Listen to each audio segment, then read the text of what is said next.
అపోస్తుల కార్యములు 1వ అధ్యాయము 6వ వచనము నుండి 11వ వచనము వరకు. అపోస్తులు యేసుతో ఉన్నప్పుడు, ప్రభు, ఇప్పుడు మీరు ఇశ్రాయేలునకు రాజ్యమును పునరుద్ధరించదరా అని అడుగుగా, యేసు వారితో, కాలములను సమయములను నా తండ్రి తన అధికారమును ఉంచుకొని ఉన్నాడు. వాటిని గూర్చి తెలుసుకునట మీ పని కాదు.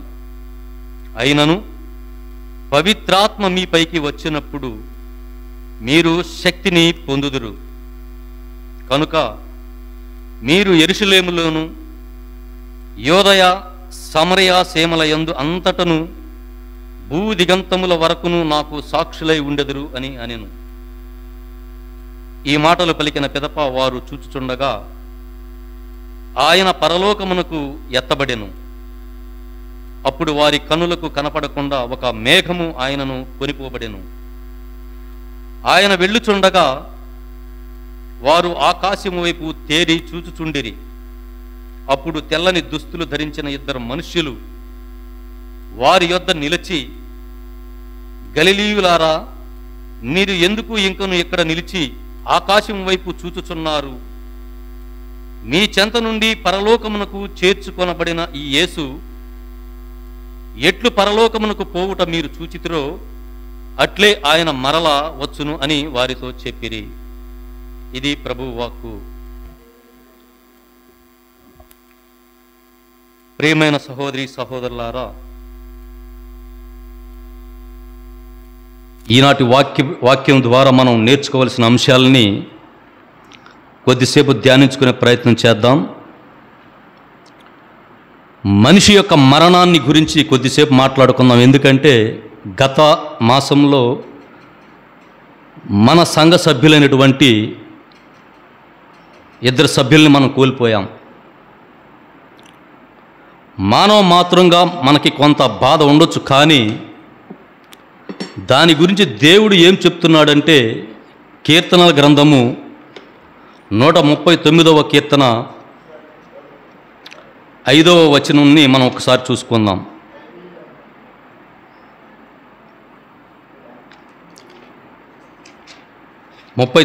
కీర్తన 5వ వచనాన్ని మనం ఒకసారి ధ్యానించుకునే ప్రయత్నం చేద్దాం.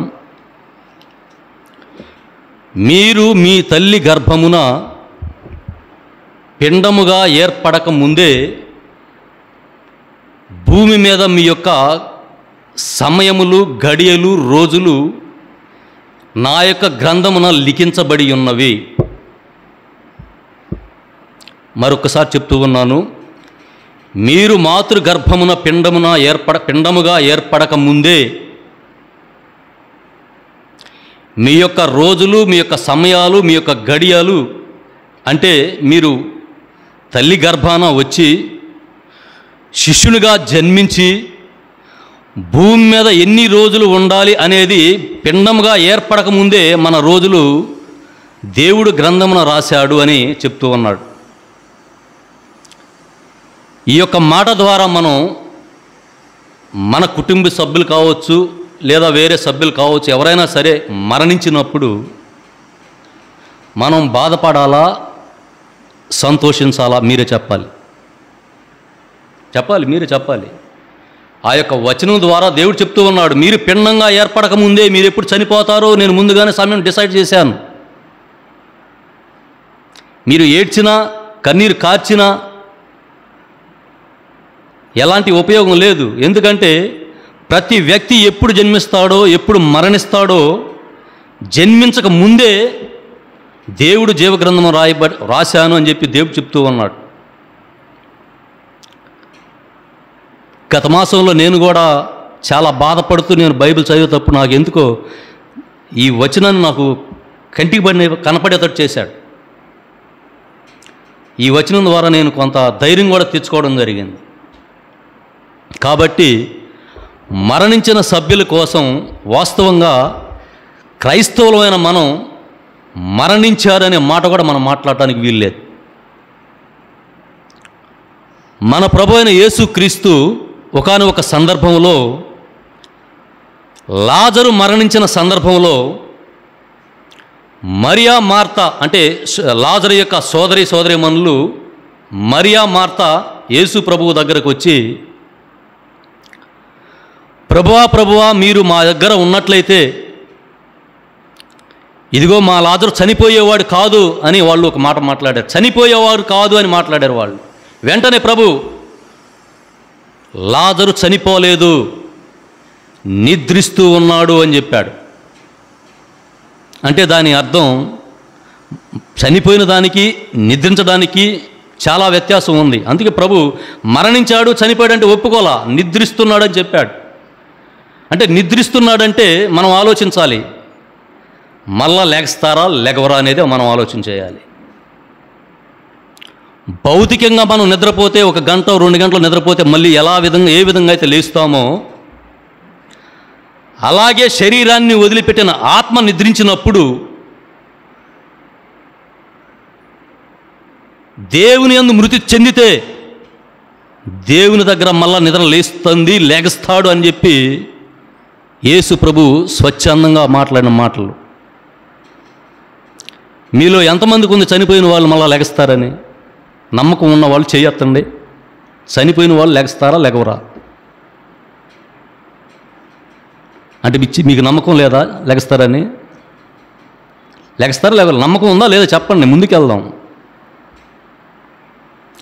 యేసు ప్రభు క్లియర్గా మరియా మార్త దగ్గర లాజరు మరణించలేదు, నిద్రపోతూ ఉన్నాడు అని చెప్పినప్పుడు మరి నిద్రపోయే వ్యక్తి లెగస్తాడా లెగవడా? లెగుస్తారనే విశ్వాసంతో మనం ఉండాలి. ప్రతి క్రైస్తవుడు కూడా అదే గ్రహించాలి. ఎందుకంటే మన ప్రభు అయిన యేసుక్రీస్తు, నజరేయుడైన యేసుక్రీస్తు పాపపు ముళ్ళుని విరిచి మరణాన్ని జయించిన మొట్టమొదటి వ్యక్తిగా ఉన్నాడు. ఎవరైతే ఆయన యందు ఉంటారో, ఆయన ఏ విధంగా అయితే మరణాన్ని జయించి తిరిగి పునరుత్థానమయ్యాడో, తిరిగి అదే విధంగా నా యందు విశ్వాసం ఉంచు వారిని అదే విధంగా నేను లేపుతానని యేసుక్రీస్తే చెప్పాడు. మరి మీరేమో ఎవరు చనిపోయిన వాళ్ళు లెగస్తారా లెగవరంటే మీరు కొద్దిగా తటస్థంగా ఉన్నారంటే అనుమానం అంటే విశ్వాసం అవిశ్వాసం. అది దాన్ని ఒక మాటలో చెప్పాలంటే అవిశ్వాసం. విశ్వాసం ఉన్న వ్యక్తి ఖచ్చితంగా నా ప్రభువు లేచినట్టే నేను లేస్తానని ధైర్యంగా చెప్పగలడు. ప్రకటన గ్రంథం 16వ అధ్యాయం 14వ వచనంలో మనం రాస్తూ ఉంటాం, చనిపోయిన ప్రతి వాళ్ళు ఫ్లెక్సీ కట్టినప్పుడు ఒక పదం రాస్తూ ఉంటారు. చనిపోయినప్పుడు మనం ఏడుస్తూ ఉంటాం, కానీ దేవుడేమో ప్రభువునందు మృతి పొందిన వారు ధన్యులని చెప్తూ ఉన్నాడు. చనిపోయిన వాళ్ళు ధన్యులని దేవుడు చెప్తూ ఉంటే మనం ఇదేం బాబు అదేం కర్మరా బాబు అని మనం ఏడుస్తూ ఉంటాం. కాబట్టి ఒకటి మానవ మాతులకు కొంత బాధ ఉంటుంది, కానీ సహజం అది. కానీ అది తాత్కాలికమైన బాధే. ఆ బాధను మనం జయించి ముందుకు వెళ్ళాలి. కానీ వెనక్కి రావటానికి లేదు అనడానికి అనేక ఆధారాలు బైబిల్లో మనకు కనిపిస్తూ ఉన్నాయి. ఫ్లెక్సీల మీదేమో ప్రభువునందు మృతి నొందిన వారు ధన్యులు అని హెడ్లైన్స్ పెడతాం, రోడ్డు మీద కడతాం. ఇక్కడికి వచ్చే ఎర్రెరి కేకలేస్తూ ఉంటాం, అరుస్తూ ఉంటాం, ఎడుతూ ఉంటాం. మరి అక్కడ మనం రాసిన దానికి ఇక్కడ మనం చేసేదానికి ఏమన్నా అర్థం ఉందంటే ఎలాంటి అర్థం ఉండదు. ప్రభువునందు విశ్వాసం ఉంచి ఏ వ్యక్తి అయినా సరే మరణించిన దేవునికి స్తోత్రం, బ్రతికున్న దేవునికి స్తోత్రం. మనం చెప్పాల్సింది ఇదే. మా అమ్మ ఒక ప్రశ్న వేసింది మొన్న, మా మిస్సెస్ చనిపోయినప్పుడు, ఏంట్రా ఇన్ని సంవత్సరాల నుంచి నువ్వు రోజు చర్చికి వెళ్తా, చర్చిలో వాక్యం చదువుతా, ఆ అమ్మాయి కూడా చర్చి పనుల్లో చేస్తా ఉంటే దేవుడు నీకు ఏం చేశాడరా అనే మాట ఆమె అడిగింది నన్ను. నేను ఒకటే మాట చెప్పా, ఇది నాకు విశ్వాసానికి పరీక్ష పెట్టాడు నన్ను. గతంలో నేను ఏదో విధంగా ఎట్లాగో జీవించి ఉండొచ్చు, కానీ గత 2-3 సంవత్సరాల నుంచి నేను అన్నీ వదిలేసుకొని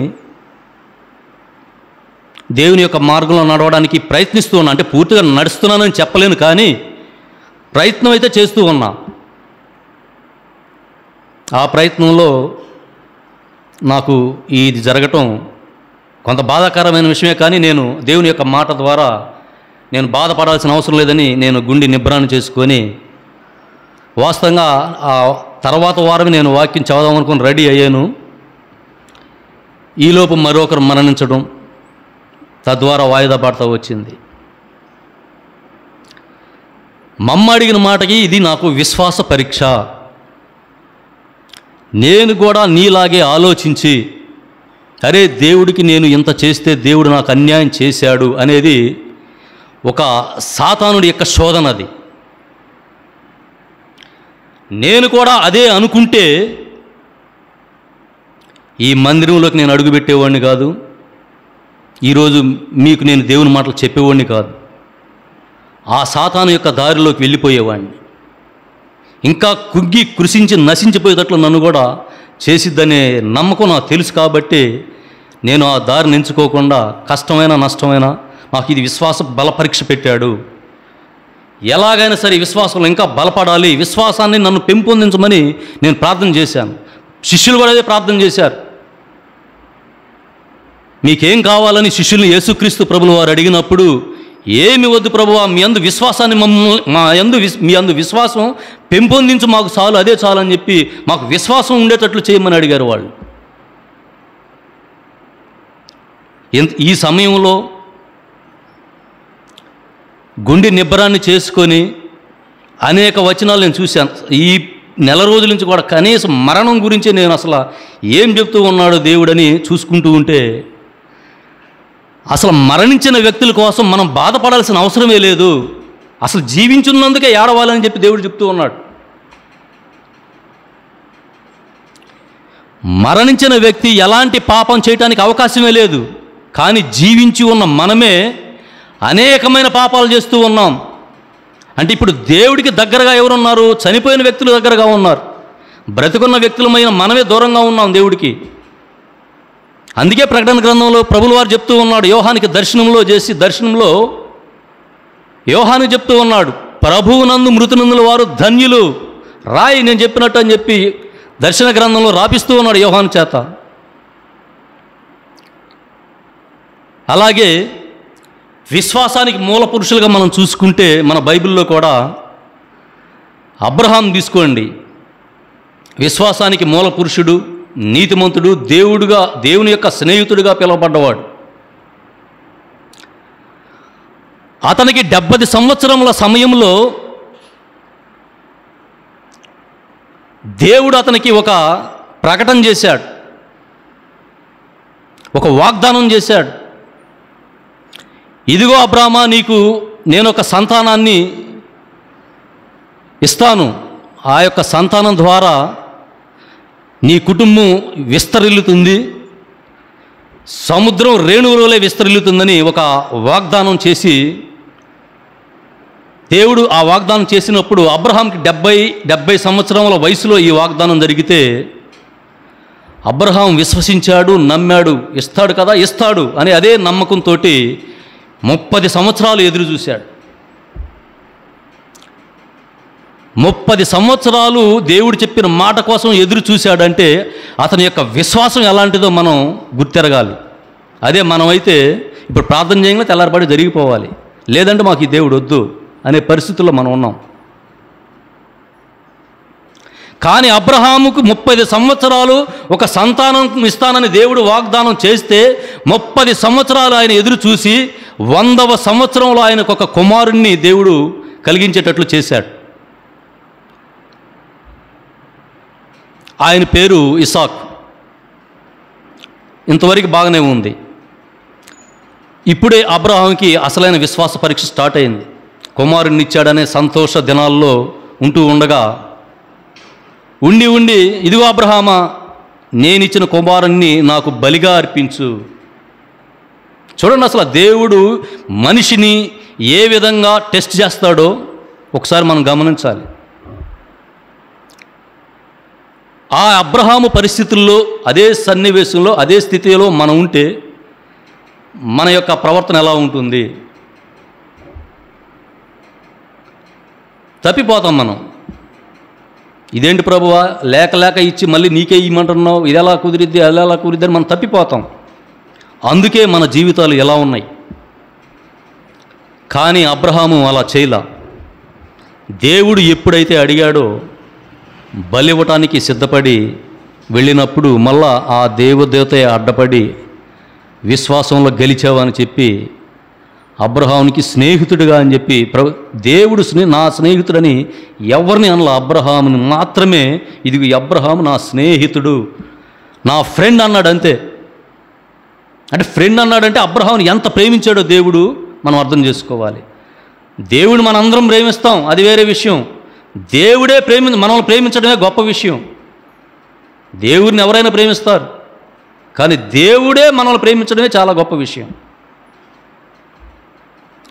ఆ రోజు అబ్రహాము యొక్క విశ్వాసంలో బలంగా నిలబడగలిగాడు కాబట్టే ఆయన విశ్వాసానికి మూల తండ్రిగా ఈరోజు మనకి ఉన్నాడు. ఇది ఎందుకు నేను చెప్తూ ఉన్నానంటే, మనకి కష్టం వచ్చినప్పుడు వైదొలగకుండా ఉండడానికి బైబిల్లో అనేక మంది వ్యక్తుల యొక్క ఆధారాలు మనకు ఉన్నాయి. అవి మనం తెలుసుకుంటే అవి మనకు ఒక రోల్ మోడల్గా ఉంటాయి. వాటి ద్వారా మనం ధైర్యాన్ని తెచ్చుకొని వారికిలాగా మనం కూడా విశ్వాసాన్ని పెంపొందించడానికి ఉపయోగపడుతుందని నేను మీకు చెప్తూ ఉన్నాను. ఈ అబ్రహాం గురించి తెలియని వాళ్ళు ఎవరుంటారు నాకు తెలిసి దాదాపుగా. ఎందుకంటే విశ్వాసాన్ని బలంగా దృఢంగా పెంచుకోవడానికి వారి యొక్క జీవితాలు మనం తీసుకోవాలి. అలాగే యోసేపు, యాకోబు కుమారులు 12 కుమారుల్లో ఒకడు యోసేపు. సొంత అన్నదమ్ములే ఆఖరివాడని యోసేపుని ఐగుప్తు దేశానికి అమ్మేసిన పరిస్థితి. యోసేపు దేవుడి నుంచి ఎప్పుడూ వైదొలగల. అనేకమైన శోధనలు అక్కడికి వెళ్ళాక కూడా దేవుని మీద ఆధారపడ్డాడు, దేవుని నమ్ముకున్నాడు, దేవుని కోసమే జీవించాడు. కాబట్టి ఐగుప్తుకి బానిసగా వెళ్ళిన వ్యక్తి ఐగుప్తుని శాసించే స్థాయిగా తయారు చేశాడు దేవుడు యోసేపుని. ఎవరైతే తమ్ముడిని అమ్మేశారో వాళ్ళే కరువు కాటకాల్లో ఉండి వచ్చి అమ్మిన వ్యక్తి దగ్గరికి అడుక్కునే పరిస్థితికి వచ్చింది. తీసుకొచ్చాడు దేవుడు. అలా దేవుడి మీద ఆధారపడిన ప్రతి వ్యక్తికి దేవుడు సహాయం చేస్తాడు. ఎగతాళి చేసిన వ్యక్తిని కూడా నీ కాళ్ళ ముందు కూర్చోబెడతాడు అనడానికి ఇదే ఉదాహరణ. దేవుని విశ్వాసంలో ఉన్నప్పుడు మనకి అనేక అవమానాలు వస్తాయి, అనేక ఆటుపోట్లు వస్తాయి, అనేక కష్టాలు వస్తాయి, అనేక నష్టాలు వస్తాయి. అన్నీ జయించి విశ్వాసంలో నిలబడ్డవాడే అసలైన విశ్వాసి. వాడు ఎప్పటికీ ఓడిపాడు. దీనికి ఉదాహరణ యోసేపు. అలాగే యోబుని చూసుకుందాం. మంచి స్థితిమంతుడు, రాజ్యాల్ని పరిపాలించే సత్తా ఉన్న మనిషి, ఉన్నతమైన కుటుంబం, 10 మంది పిల్లలు, చక్కని భార్య, అనేక మంది పనివారు, వేల గొర్రెలు, వేల ఒంటెలు, అనేక ఆస్తులు. సాతాను శోధన దేవుడి దగ్గర అడిగింది. ఇదిగో కింద ఎక్కడి నుంచి వచ్చావని చెప్పి దేవుడు సాతాను అడిగినప్పుడు, సాతాను నేను అటు ఇటు భూమి మీద తిరిగి పైకి వచ్చాను అని అడిగినప్పుడు, భూమి మీద యోబు అనే నా భక్తులున్నాడు నీకు తెలుసా అని దేవుడు అడిగినప్పుడు, తెలుసులేయా, నువ్వు ఆయనకి అన్ని సమస్తాన్ని ఇచ్చావు కాబట్టి ఆయన నీ మీద విశ్వాసం చూపుతూ ఉన్నాడు, ఆయనకు ఉన్నవన్నీ తీసే చూడు, ఆయన బ్రతికేందో బయటపడిద్దని సాతాను దేవుడితో సవాల్ చేసింది. అప్పుడు సాతానికి కొంత అధికారాన్ని ఇచ్చాడు దేవుడు. సరే నా భక్తుడు ఎలా ఉంటాడో చూసుకోపో అని చెప్పి అధికారాన్ని ఇచ్చినప్పుడు సాతాను రావటమే ఆయన యొక్క ఆర్థిక వ్యవస్థ మీద దెబ్బతీసింది. 10 మంది సంతానం, కుమారులు కుమార్తెలు ఒకే ఇంట్లో భోంచేస్తూ ఉండగా అకస్మాత్తుగా ఆ ఇల్లు కుప్పగూలి 10 మంది ఒకేసారి మరణం. ఉన్న వేల గొర్రెలు వెళ్ళిపోయినాయి, అన్ని ఆస్తులు పోయినాయి, స్నేహితులు అన్న వాళ్ళు వెళ్ళిపోయారు, బంధువులు వెళ్ళిపోయారు, ఆఖరికి భార్య కూడా చేదరించుకునే పరిస్థితి, ఆఖరికి అనారోగ్య సమస్య, ఒంటి నిండా పుళ్ళు. ఇలాంటి స్థితిలో యోబు భార్య వచ్చి, ఇంకా ఏందయ్యా మీ దేవుడు, మీ దేవుడు, మీ దేవుడు, ఏం దేవుడయ్యా మీ దేవుడు, ఇదేనా? నీ యందు దేవుడుంటే నీకు ఈ పరిస్థితి వచ్చిద్దా? మన మమ్మ అడిగినట్టుగా నాకు. మన మమ్మ అడిగింది అదే ప్రశ్న. ఆ రోజు యోబు భార్య అడిగినట్టు నన్ను కూడా అడిగింది. యోబు చక్కని ఓ మాట మాట్లాడతాడు.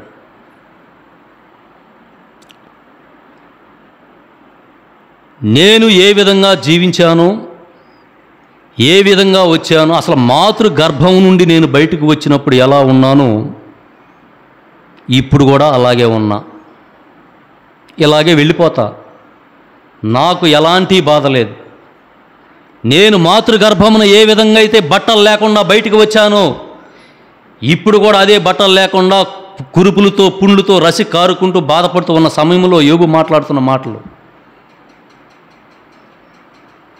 మరి మాతృగర్భము నుంచి వచ్చిన దానికి ఇప్పటికి మధ్యలో వచ్చిందంతా కూడా అంటే కుమారులు కావచ్చు, కుమార్తెలు కావచ్చు, ఆస్తులు కావచ్చు, పాస్తులు కావచ్చు, ఇవన్నీ కూడా నా దేవుడే ఇచ్చాడు, తిరిగి నా దేవుడే తీసుకున్నాడు, దేవునికి స్తోత్రం అని యోబు చెప్పినప్పుడు అసలు ఎంత గొప్ప మాట మాట్లాడాడో మనం ఆలోచన చేయాలి. మరి అలాంటి భక్తి విశ్వాసం కలిగిన విశ్వాసికి దేవుడు అన్యాయం చేస్తాడా? తిరిగి ఏ విధంగా యోబుని తిరిగి లేవనెత్తాడో చూస్తే పోయిన దానికంటే రెండంతలుగా తిరిగి లేవనెత్తి యోబుని శిఖరంలో కూర్చోబెట్టాడు దేవుడు మళ్ళా. ఇదంతా ఎలా జరిగిందంటే ఆయన యొక్క భక్తి విశ్వాసాన్ని కోల్పోలాయన.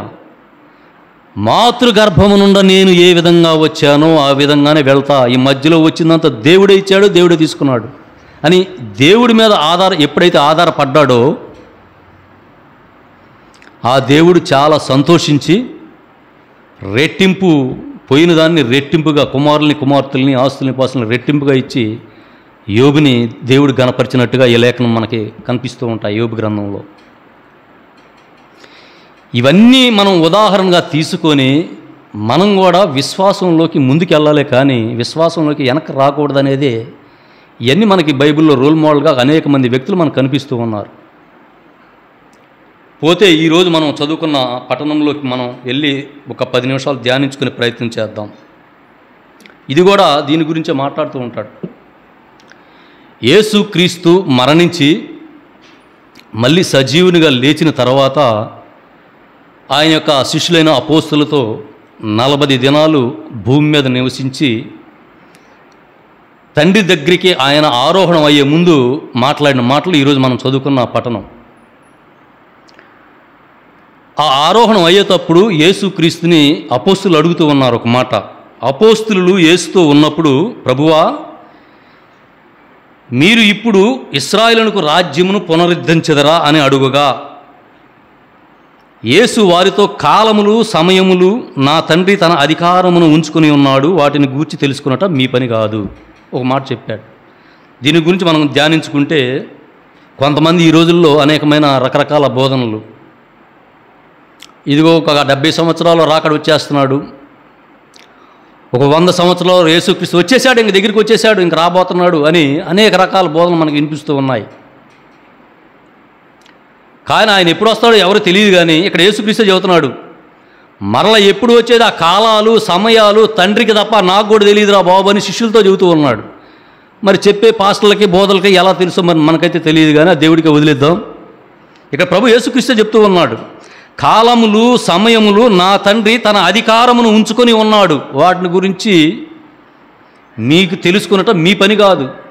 అంటే అంత్యకాలం రాబోతుంది, రాకడ సమయం వస్తుందని జనాల్ని భయపెట్టే ప్రవక్తలు అసలు ఈ వచనం చదవాలి. అసలు తెలుసు, అది అసలు మీ పనే కాదు. మీ పనేంటి? సువార్తని ప్రకటించండి, సత్య సువార్తని ప్రకటించండి, అవిశ్వాసులుగా ఉన్న వారిని విశ్వాసంలోకి నడిపించండి, వారిని బలమైన శక్తిగా దీవించండి అని చెప్పి యేసుక్రీస్తు చెప్పిన మాటలు. కానీ వీరు లేనిపోని ఆ అంత్యకాలం ఎప్పుడు వస్తుందో తెలియదు, ఎప్పుడు పోతాడో తెలియదు, అసలు అప్పుడు మనం ఉంటామో తెలియదు. కాబట్టి అందుకే యేసుక్రీస్తు చెప్తున్నాడు, ఆ కాలములు సమయములు తండ్రికే తెలుసు, నాకు తెలియదు అని శిష్యులతో చెప్పాడు.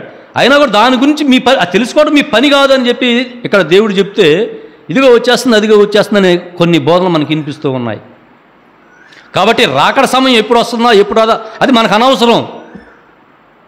మనం భూమి మీద జీవించినప్పుడే మన యొక్క పాపాలని, మన యొక్క తప్పిదాలని కడుక్కొని యేసుక్రీస్తు యొక్క పాదముల దగ్గరికి మనం రాగలిగితే మనం ఖచ్చితంగా పరలోక రాజ్యానికి వెళ్తానికి అవకాశం ఉంది. ఆ రాకడ సమయం కోసం మనం చూడాల్సిన అవసరం కూడా లేదు. అది ఎప్పుడు వస్తే మనకేంది? అసలు మనం ఎప్పుడు పోతామో మనకు తెలుసా? కాబట్టి కొంతమంది బోధనలు అంత్యకాలం, రాకడ సమయం ఇవన్నీ బోధనలు చెప్తూ ఉన్నారు. అవన్నీ మనం పట్టించుకోవాల్సిన అవసరం లేదు.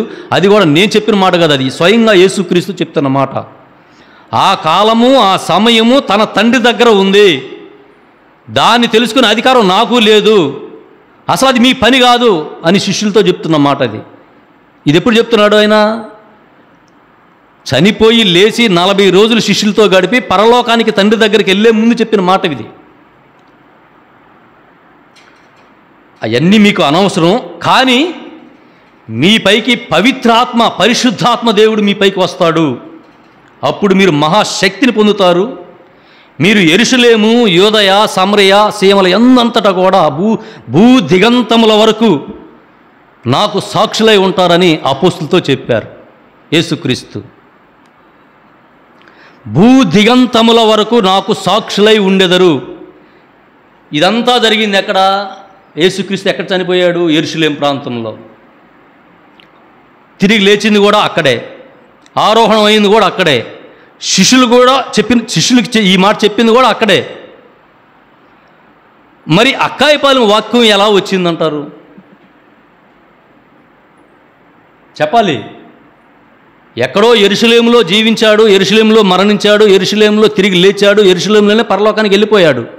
మరి అక్కాయపాలెంలో ఎప్పుడో నాకు తెలిసి 50 సంవత్సరాల కిందటే సువార్త వచ్చింది కదా ఇక్కడికి. ఎలా వచ్చిందంటారు? ఆలోచించేయాలి, అని లోతుగా ఆలోచించాలి. ఏదో మాటలు చెప్పుకుంటూ వెళ్ళటం కాదు. ప్రతి అంశం కూడా ఒక పరమార్థం ఉంటుంది. యెరూషలేములో చెప్పాడు దేవుడు.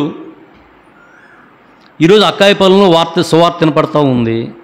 అసలు యెరూషలేములో ఉన్న సువార్తని అక్కాయపాలెనికి ఎవరు తీసుకొచ్చారు? అనేక ఊర్లకి తీసుకొచ్చాడు. అక్కాయపాలెమే కాదు, విశ్వవ్యాప్తంగా సువార్త రాబడింది. ఎలా రాబడింది?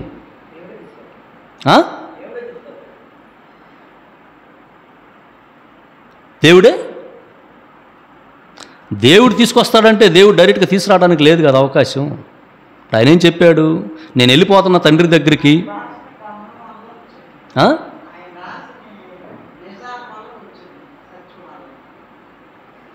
యేసుక్రీస్తు తిరిగి తండ్రి దగ్గరికి వెళ్ళేటప్పుడు శిష్యులు చెప్పాడు ఈ మాట, ఇదిగో నేను తండ్రి దగ్గరికి వెళ్తూ ఉన్నాను. ఇక్కడి నుంచి నేను వెళ్తే కానీ అక్కడి నుంచి పరిశుద్ధాత్మ దేవుడు మీ దగ్గరికి రాడు.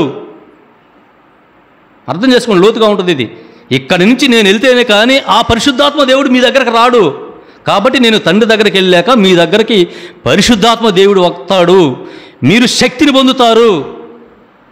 మీరు యోదయ, సమరయ, యెరూషలేము, భూ దిగంతముల వరకు మీరు నాకు సాక్షులై ఉంటారని చెప్పాడు. యేసు ప్రభుల వారు చెప్పినట్టే తండ్రి దగ్గరికి వెళ్ళటం, పరిశుద్ధాత్మ యొక్క శక్తి అపోస్తుల మీదకి రావటం, ఇదంతా మనకి పెంతెకోస్తు పండుగ దినాన్ని జరిగిద్ది. 50వ రోజు, ఆరోహణమైన 50వ రోజు పెంతెకోస్తు దినాన ఇది జరిగిద్ది. ముందుగానే చెప్పిన మాట, ముందుకెళ్తే ఇంకా ఏం జరుగుతూ ఉంటాయి. ఇది చెప్పే మాటలే, ఇది జరిగింది తర్వాత పేజీలో కనిపిస్తూ ఉంటుంది మనకి. అలాగే ప్రభు ఆరోహణం వెళ్ళిపోవటం, తర్వాత మీకు పరిశుద్ధాత్మ దేవుడు వస్తాడు మీ దగ్గరికి, మీకు శక్తిని పొందుతారు మీరు. అప్పుడు నా సువార్త కోసం మీరు యెరూషలేములోను, యోదా ప్రాంతంలోను, సమరయ ప్రాంతంలోను, భూ దిగంతములంతవరకు, అంటే భూమి ఎంతవరకు ఉందో అంతవరకు మీరు నాకు సాక్షులుగా ఉంటారు. అంటే శిష్యులకి అధికారాన్ని ఇచ్చాడు దేవుడు. క్రీస్తు నా తర్వాత నేను పైకి తండ్రి దగ్గరికి వెళ్ళినప్పుడు భూమి మీద అధికారాన్ని శిష్యులకి ఇచ్చాడు. ఆ యొక్క శిష్యుల ద్వారానే యెరూషలేములో సంఘం ఏర్పడింది. ఇవన్నీ మాటలు చెప్తున్నప్పుడు క్రీస్తు ఆరోహణం అవుతా ఉండగానే ఒక 2 దేవదూతలు ప్రత్యక్షమై ఆ శిష్యులకి, గలిలయ వాసులారా ఎందుకు మీరు ఎలా చూచుచున్నారు? అంటే క్రీస్తు ఆరోహణం అయినప్పుడు శిష్యులు ఎలాగే చూస్తూ ఉన్నారు. వెంటనే 2 దేవదూతలు ప్రత్యక్షమయ్యి కింద ఉన్న శిష్యుల్ని, గలిలయారా మీరు ఎందుకు చూస్తూ ఉన్నారు? మీ క్రీస్తు ఏ విధంగా అయితే పరలోకానికి వెళ్ళాడో అదే క్రీస్తు మరలా కిందికి వస్తాడని చెప్పారు దేవదూతలు. కానీ ఎప్పుడు వస్తాడో మనకు తెలియదు, ఎప్పుడైనా రావచ్చు. ఒకరోజు 1000 దినములు ఒకరోజు వలె ఉండునని కూడా మనకు వాక్యం ఉంది. ఎప్పుడో 1000 రోజులకు వస్తాడు అనుకొని మనం ఇష్టం వచ్చినట్టు పాపాలు చేసామనుకో, సడన్గా వచ్చాడనుకో మన పని అయిపోయింది. కాబట్టి ఏంటంటే తక్షణమే ఈ క్షణమే మనం మారు మనసు పొంది సిద్ధంగా ఉండాలి తప్ప ఆయన ఎప్పుడు వస్తాడో ఎదురు చూస్తానికి మనకు అవకాశం లేదు. అప్పటికి మనం ఎప్పటికప్పుడు రెడీగా ఉండాలి. ఎప్పటికి మనం ప్రాణం పోవటానికి, మన ప్రాణం ఎప్పుడు పోయిద్దో మనకు తెలియదు.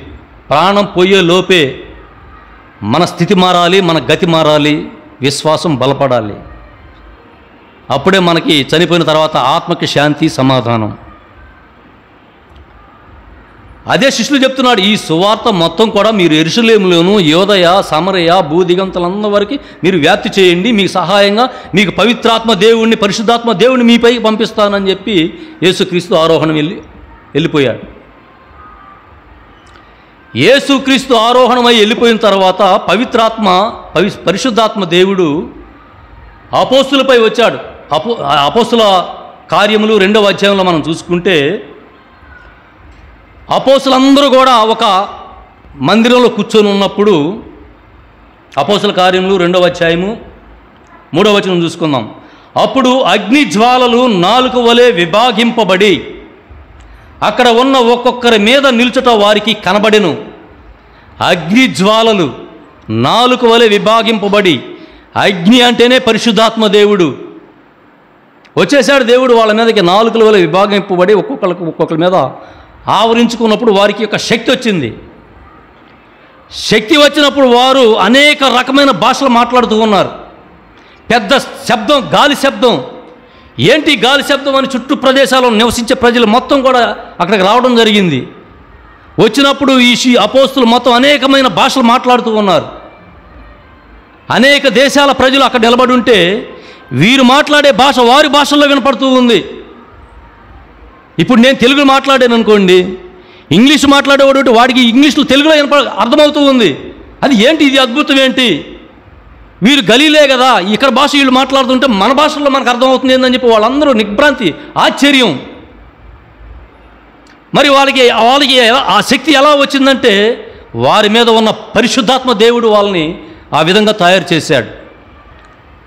పరిశుద్ధాత్మ దేవుడు వారిని ఆ విధంగా తయారు చేసిన వాళ్ళని కొంతమంది హేళన చేశారు. అరే వీళ్ళు ఏదో మద్యం దాగి ఏది పడితే అది మాట్లాడుతున్నారని కూడా ఎగతాళి చేసిన సందర్భం కూడా మనకు వాక్యం కనిపిస్తూ ఉంది.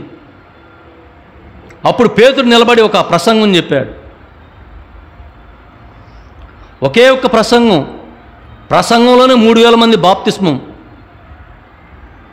ఏం చెప్పుకుంటాడు ఆ ప్రసంగం? ఇంతకుముందు చెప్పిన యేసుక్రీస్తు పుట్టకముందు ప్రవక్తలు చెప్పిన మాటలే పేతురు చెప్పాడు. అందరూ ఎగతాళి చేస్తూ ఉన్నారు పేతుర్ని. వీరేదో కొత్త మద్యం దాగి ఏది పడితే అది మాట్లాడుతూ ఉన్నారని కొంతమంది ఎగతాళి చేస్తే, కొంతమంది నిద్రపోయారు. ఏంది మన భాషలో వినపడుతున్నాయి, వాళ్ళ భాషలో మాట్లాడుతుంటే మనకు ఎలా అర్థం అవుతుంది అనేది వాళ్ళు ఆశ్చర్యం వెలబుచ్చుతూ ఉన్న టైంలో పేతురు నిలబడి ఒక ప్రసంగం చేశాడు. మీరు అనుకునుచున్నట్లు వీరు మద్యపానం చేయలేదు అంటే ఎగతాళి చేసే వాళ్ళ గురించి పేతురు మాట్లాడుతున్నారు. ఏంటయ్యా మేము మద్యం తాగామని మీరు మమ్మల్ని ఎగతాళి చేస్తూ ఉన్నారు కదా, మీరు అనుకున్నట్లు మేము మద్యం తాగి ఈ మాటలు మాట్లాడటం లేదు, నేను చెప్పే మాటలు మీరు జాగ్రత్తగా వినండి అని చెప్పి యోవేలు ప్రవక్త చెప్పిన ప్రవచనాలను ఇక్కడ పేతురు గుర్తు చేస్తూ ఉన్నాడు.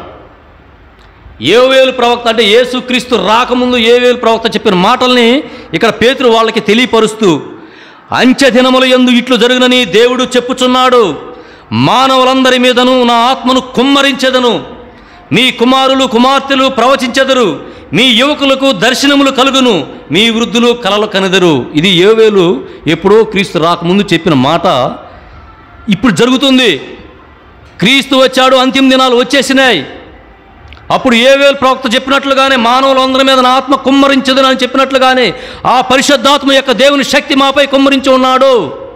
మీరేదో మేము ముందు దాగి మద్యం దాగి మాట్లాడతామని మీరు మమ్మల్ని ఎగతాళి చేస్తున్నారు కదా, లేదు, మా యందు దేవుని యొక్క పరిశుద్ధాత్మ శక్తి ఆవరించి ఉంది అని చెప్పి పేతురు ప్రసంగాన్ని బిగిన్ చేశాడు.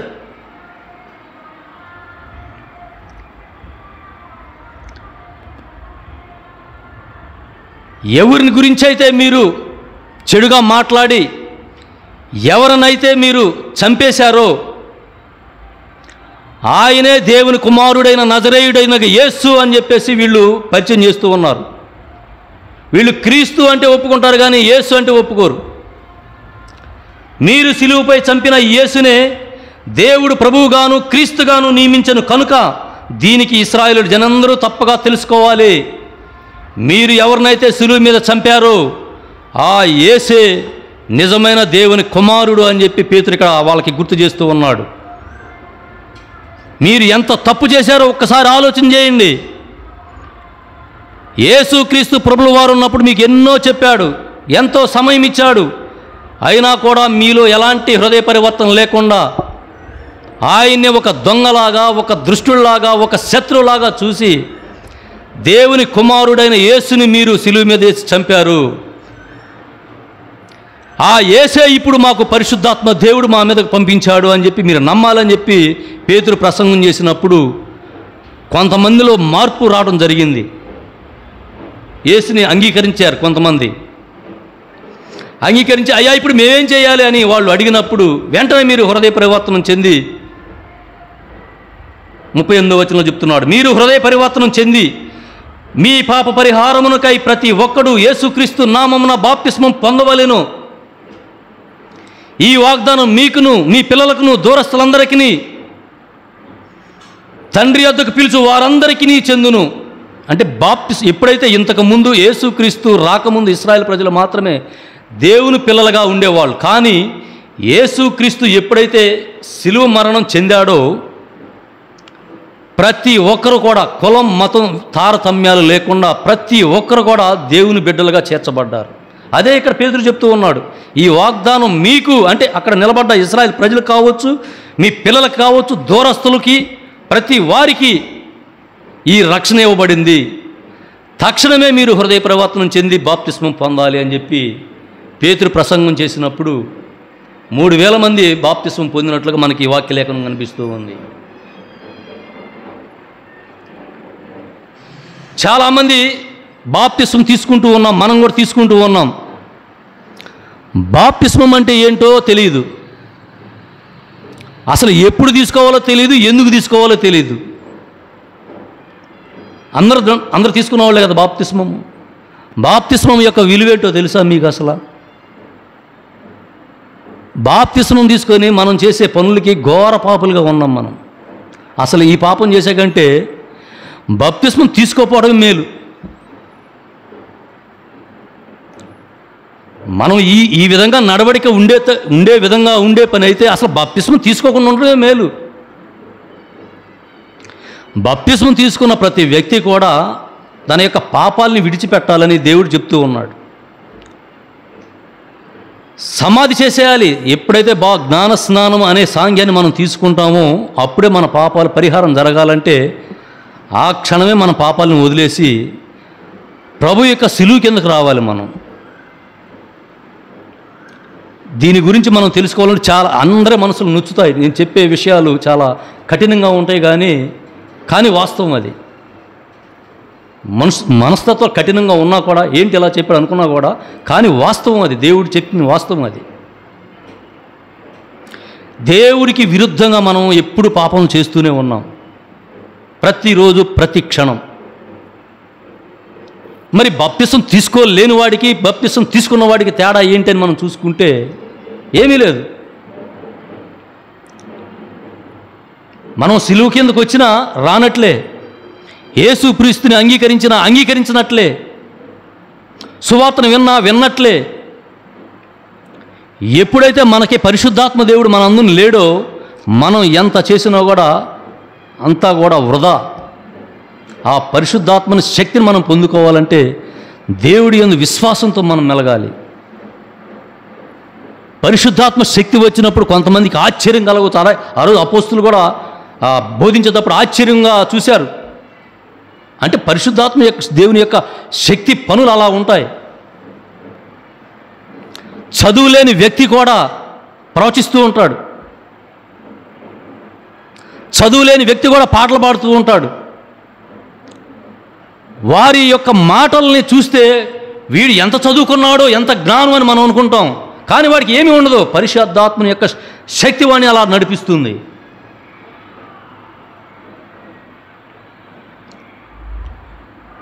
ఈరోజు యొక్క వాక్యం ద్వారా మనం నేర్చుకోవాల్సిన అంశం ఒకటే. ఎప్పుడైతే మనం బాప్తిస్మము, జ్ఞానస్నానం అనేది మనం తీసుకున్నామో, ప్రభుని వెంబడించే వారంగా ఉండాలి, కానీ విభేదించే వారంగా ఉంటే అది మహాఘోర పాపంగా లెక్కించబడుతుంది. అంతకాడికి బాప్తిసం తీసుకోపోయినా మంచిదే. తీసుకొని తప్పు చేస్తే అది మహాఘోర పాపంగా లిఖించబడుతుంది.